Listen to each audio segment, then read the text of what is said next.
Hello, and welcome to MEC 260 Engineering Statics for the summer 2021 semester.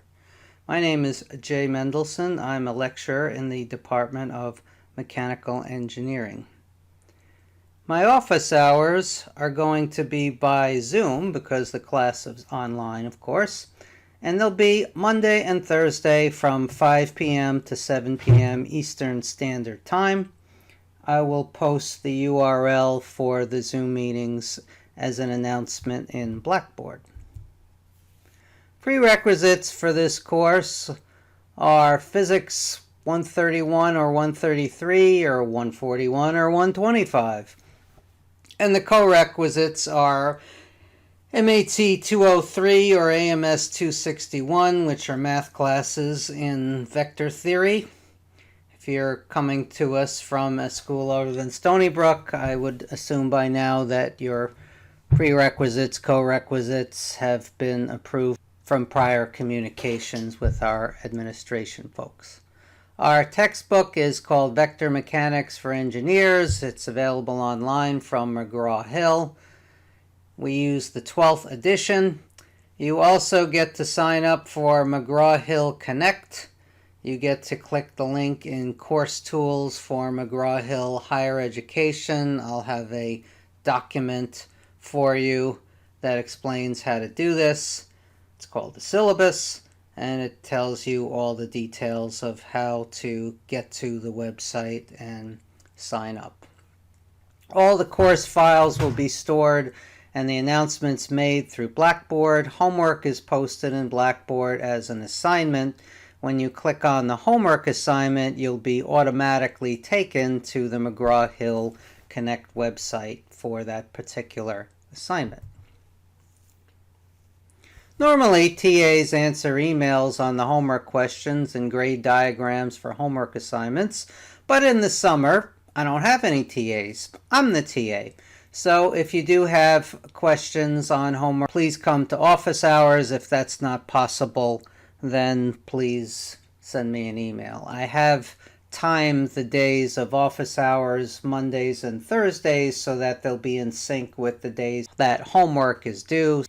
For exams, we use automatic grading for the data entry of numerical problems in Connect. The exam is automatically graded in Connect, and then the numbers are posted in Blackboard. You'll be uploading exam worksheets to Blackboard after the automatically graded test as a way of showing that you really did all your own work. We use 3 locations in Blackboard for the information. Announcements are for class-wide notices. If they're really super important and time-sensitive, I'll also have a copy of the announcements sent to your Stonybrook email that's on file with the school. Documents such as the syllabus and our lecture slides that form the basis of my videos will be in the documents section, and homework assignments are aptly located in the area of Blackboard called assignments. The lecture material in my videos are copyrighted material in my name, so I would appreciate if you would use them for your own learning and future studies that involve this material, but please don't put them on websites like Course Hero and Chegg.com and Study.com.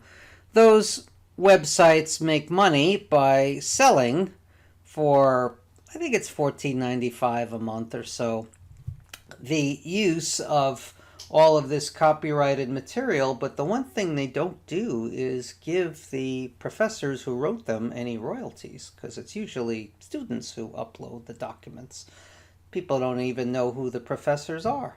But that's not fair to me to have a site like Chegg.com making money off my material and then me not getting even 1 penny while they get $14.95. Engineering Statics will help you answer a basic question. What is the force supported by each member in this bridge? This is the Queensboro Bridge that connects Queens to Manhattan Island in New York City. It was built in 1903 And here we are almost 120 years later, and it's standing just fine. That's what happens when you build a bridge and have massive stone pillars going to the bottom of a river, and you have massive amounts of steel girders holding up the bridge. They didn't have the use of computers to do all these calculations back then, so bridge designers tended to over-design their bridges. But we will teach you how to calculate the force in each one of these struts, and in the modern era we use all types of computer software and much simpler bridge designs to support all those cars that are driving across the bridge every day. Here is the schedule of the chapters that we're going to discuss. We're going to do chapters 2 to 10 in our textbook. Chapter 1 is just some elementary introductory stuff that you've already had in physics class. We will start with a discussion of what is a vector and how do you solve for resultant forces in two-dimensional space. We'll then move on to discussions of rigid bodies, distributed forces, trusses like those of the bridge that you saw, and the forces in the beams and the cables in those bridges. We'll have one chapter on dry friction and how you calculate frictional forces. Then we will have a discussion on distributed forces where you'll learn to calculate moments of inertia. And the last chapter will be a discussion on the method of virtual work, which is some pretty advanced solid mechanics that we'll touch on in this class. And for those of you moving on in civil and mechanical engineering to the higher level stress classes, you'll do plenty of it when you get to those classes. The timing of all these chapters is super critical in that we only have 8 weeks for this summer class, and normally during the spring and fall semesters I teach this class in 14 weeks. So if you think about it, there's roughly twice as much information in every week that gets crammed in, which means you're doing multiple homework assignments within a time frame that normally students have a lot more time. The net effect of that is that taking this one class is going to feel like you're taking 2 classes at once and getting 3 credits. In reality, you're taking 1 class to get 3 credits. You're just getting it done in an 8-week semester as opposed to the normal 14 weeks. But just be aware that these dates are very tight. As you can see, I have picked the due dates for homework to be Mondays and Thursdays to coincide with my office hours on Mondays and Thursdays. The office hours are from 5 to 7 p.m. The homework's not due till 11:59 p.m. The best way to approach the homework problems is to have your homework started, get all the problems that you can do. If you're stumped on any particular problems, come to the office hours. After that, you'll have 5 or 6 hours to tweak it, finish it up. This is a slide on how we grade the class. 20% of the grading is for the homework assignments. We'll have 4 in-class exams using the Connect platform. Normally they're held every 3 to 4 weeks, but in this class they're going to be held more like every 1 to 2 weeks. That's what happens when you only got 8 weeks, but you still got 4 exams.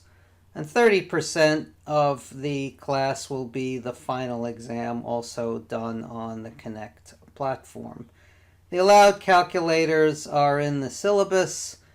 Normally, class attendance is required in spring and fall semesters. Obviously, this is an online class where we're not doing live lectures, so we waive that requirement. The lectures are pre-recorded. But I would stress that you come to office hours if you do need attention, even though they're by Zoom. I've been teaching on Zoom during the pandemic for 1.5 years now and gotten pretty good at it.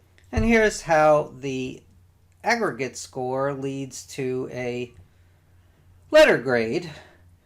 Usually the letter grade changes by 1/3 every 5 percentage points on the aggregate score. For those of you who are in The mechanical engineering program at Stonybrook, you do need to get a grade of C or higher in this MEC 260 class in order to take the follow-on required courses, MEC 262 and 363.